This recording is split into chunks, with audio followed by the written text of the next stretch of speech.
তৃতীয় বিবাহবার্ষিকীতে সুখবর এলো শোভন সোহিনীর তরফ থেকে। অভিনেত্রী সোহিনী সরকার তৃতীয় বিবাহবার্ষিকীতে সুখবর জানালেন। মা হতে চলেছেন অভিনেত্রী। টলিপাড়ায় বেশ কিছুদিন ধরে গুঞ্জন চলছিল যে অভিনেত্রী অন্তঃসত্ত্বা, মা হতে চলেছেন সোহিনী সরকার। তবে সেই খবরে শিলমোহর দেননি এই তারকা জুটি।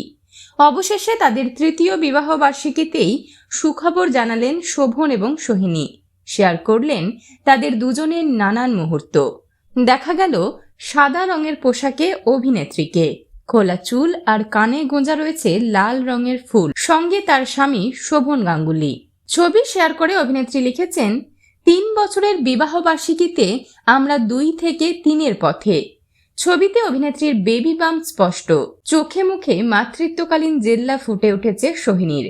বেবি বাম্পে হাত দিয়ে রয়েছেন শোভন আর সোহিনী দুজনে। এই মিষ্টি মুহূর্তগুলি শেয়ার করে অনুরাগীদের সুখবর জানালেন শোভন আর সোহিনী। সেলেব হাউসের পক্ষ থেকে শোভন এবং সোহিনীর জন্য রইল অনেক অনেক শুভেচ্ছা এবং শুভ কামনা। বিনোদন জগতের আরো অন্যান্য খবর নিয়ে ফিরছি, জুড়ে থাকুন আমাদের সঙ্গে।